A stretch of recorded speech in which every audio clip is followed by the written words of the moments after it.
दोस्तों you can earn YouTube channel को subscribe करने के लिए दबाएं सब्सक्राइब का बटन और घंटी का बटन जरूर दबाएं। रेगुलराइजेशन पॉलिसी नियमितीकरण योजना 2024 रेगुलराइजेशन पॉलिसी 2024 लागू कर संविदा आउटसोर्स ठेका और कच्चे कर्मचारी होंगे अस्थायी। नियमितीकरण कब किसका कैसे होगा पूरी प्रक्रिया इस वीडियो में आपको बताने जा रहा हूं। देखिए किन किन राज्यों में होगा लागू।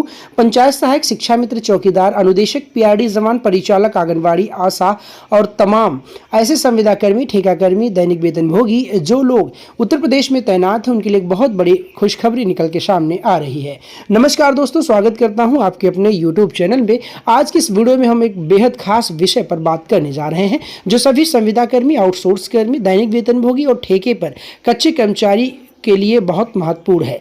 आज हम नियमितीकरण पॉलिसी 2024 के बारे में विस्तार से चर्चा करेंगे। यह पॉलिसी उन सभी अस्थायी कर्मचारियों के लिए सुनहरा मौका लेकर आई है जो लंबे समय से अपने कार्य को अस्थायी नौकरी में बदलने का इंतजार कर रहे हैं।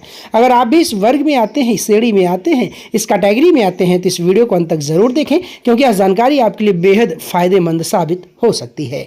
रेगुलाइजेशन पॉलिसी 2024 आखिर है क्या है और इसका क्या उद्देश्य है। सरकार द्वारा 2024 में लागू की गई नियमितीकरण पॉलिसी का मुख्य उद्देश्य अस्थायी संविदा आउटसोर्सिंग के आधार पर काम कर रहे कर्मचारियों को अस्थायी यानी कि सरकारी नौकरी देने का है।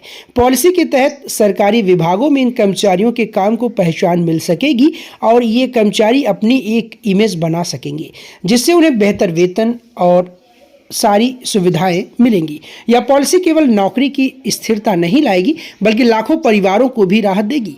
इस वीडियो में हम इस पॉलिसी से जुड़े सभी महत्वपूर्ण जानकारी आपको विस्तार से देने जा रहे हैं। तो निवेदन करते हैं इस वीडियो को बिना स्किप किए हुए अंत तक जरूर देखें।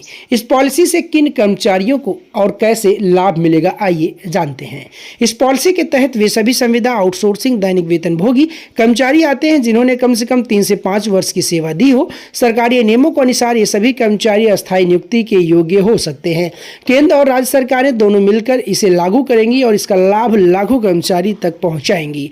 दोस्तों अगर मैं आपको बताऊं तो उत्तर प्रदेश के बीसी सखी, मनरेगा में रोजगार सेवक, ग्राम पंचायत सहायक, आशा, आंगनबाड़ी, पीआरडी जवान, परिचालक और भी तमाम ऐसे संविदा कर्मी, ठेका कर्मी हकदार हैं जो लोग इस उत्तर प्रदेश सरकार के सेवाकाल में अपनी सेवाएं दे रहे हैं। नियमितीकरण के क्या फायदे हैं आइए जानते हैं। इस पॉलिसी के अंतर्गत मिलने वाले कुछ प्रमुख लाभ इस तरीके से जो मैं आगे आपको बताने जा रहा हूं, जैसे कि स्थिर नौकरी, बेहतर वेतन, सुविधाएं और लाभ, कैरियर में वृद्धि, सामाजिक सुरक्षा, इन सभी चीज़ों का आपको एक मुफ्त लाभ मिलेगा। अब हम लोग विस्तार से जानते हैं। स्थिर नौकरी की बात करें तो संविदा कर्मचारियों को हर साल नए अनुबंध का इंतजार नहीं करना पड़ेगा। अब आपको हर साल आपका अपना कॉन्ट्रैक्ट रिन्यू नहीं कराना पड़ेगा, रिन्यूअल नहीं कराना पड़ेगा। पॉलिसी के माध्यम से इन्हें अस्थायी रूप से नौकरी मिल सकेगी। बेहतर वेतन की बात करें तो नियमित नौकरी मिलने पर वेतन में वृद्धि होगी। कई राज्यों में वेतन में 30 से 40% तक की वृद्धि हो सकती है। सुविधाएं और लाभ की बात करें तो नियमितीकरण के साथ पेंशन, ग्रेजुइटी, छुट्टियां और अन्य लाभ जैसे सुविधाएं मिलेंगी जो पहले उपलब्ध नहीं थी। करियर में वृद्धि की बात करें, अस्थायी नौकरी मिलने पर कर्मचारियों के प्रमोशन के अवसर भी बढ़ेंगे जिससे वे अपने करियर में आगे बढ़ सकेंगे। सामाजिक सुरक्षा की बात किया जाए तो सरकारी कर्मचारी बनने पर स्वास्थ्य बीमा जैसी सुविधाएं भी मिलेंगी जो उनके और उनके परिवार के लिए फायदेमंद साबित होंगी। पात्रता और प्रक्रिया की बात करें जिसको लेके ज़्यादातर लोग कमेंट बॉक्स में अपने सवाल पूछते रहते हैं, तो हर कर्मचारी इस पॉलिसी के तहत नियमित नहीं हो सकता। पात्रता के लिए कुछ मुख्य मानदंड है जिस मानदंड को आगे मैं आपको बताने जा रहा हूं, तो आप बिना वीडियो को स्किप किए हुए आराम से और अच्छे से सुनिए। और वीडियो पसंद आ रही तो वीडियो को अपने सभी फेसबुक और व्हाट्सएप ग्रुप में शेयर कीजिए और वीडियो को लाइक भी कीजिए।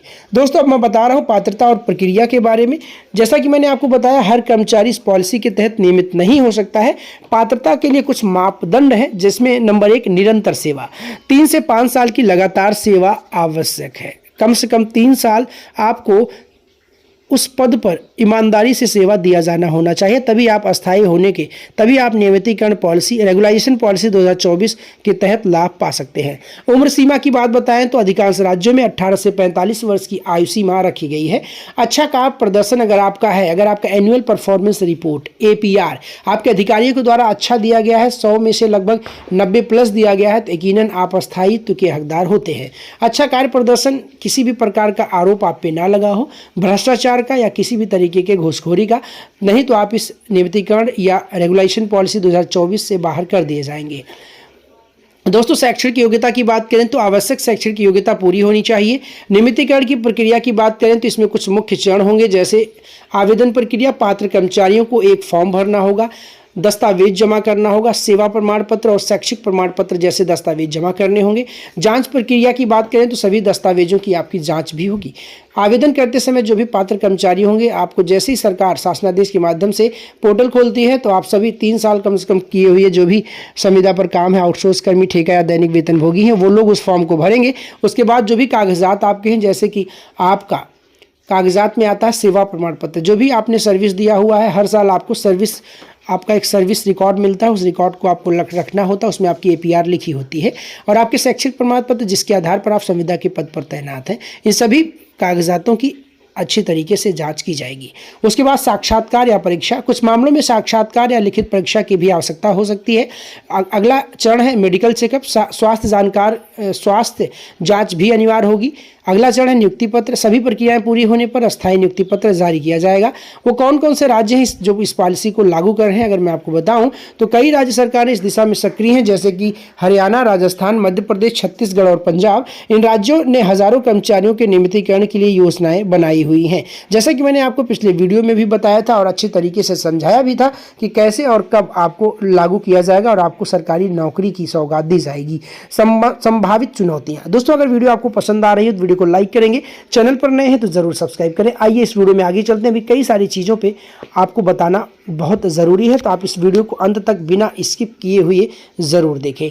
तो आइए इस वीडियो में आगे चलते हैं।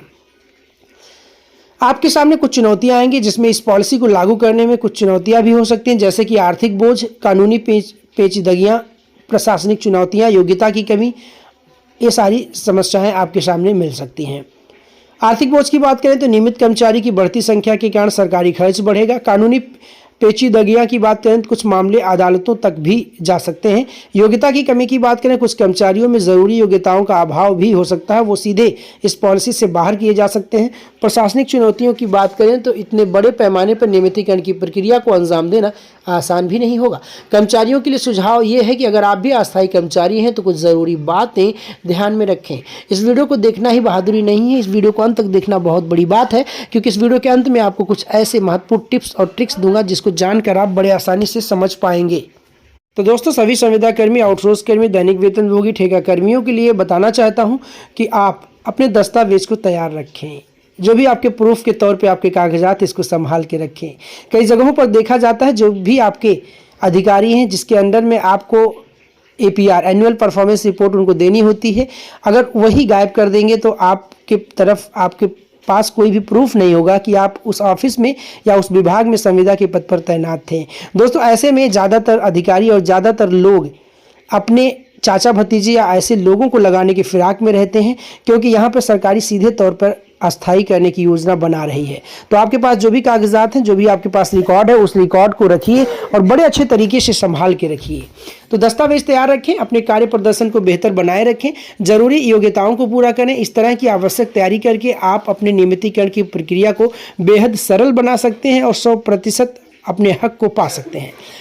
अगर मैं आपको समराइज करूं, निष्कर्ष के तौर पर कुछ बातें बताऊं तो रेगुलाइजेशन पॉलिसी 2024 कर्मचारियों की जीवन शैली में सुधार का महत्वपूर्ण कदम है। इससे सरकारी सेवाओं की गुणवत्ता भी बेहतर होगी। तो दोस्तों उम्मीद है कि इस जानकारी ने आपको आपके सभी सवालों का जवाब दे दिया होगा। वीडियो को लाइक और शेयर कीजिए और बेल आइकन ज़रूर दबाएं ताकि आने वाले समय में आपको लेटेस्ट अपडेट सबसे पहले मिलती रहे। और हमारे चैनल को सब्सक्राइब करना ना भूलें, क्योंकि इस वीडियो के माध्यम से ज़्यादातर लोगों को प्रत्यक्ष तौर पर फ़ायदा और अप्रत्यक्ष तौर पर फ़ायदा होना स्वाभाविक है। निवेदन करता हूँ, अगर वीडियो पसंद आई वीडियो को लाइक करेंगे, चैनल पर नए हैं तो ज़रूर सब्सक्राइब करें। धन्यवाद दोस्तों। तो you can earn YouTube channel को सब्सक्राइब करने के लिए दबाएं सब्सक्राइब का बटन और घंटी का बटन जरूर दबाएं।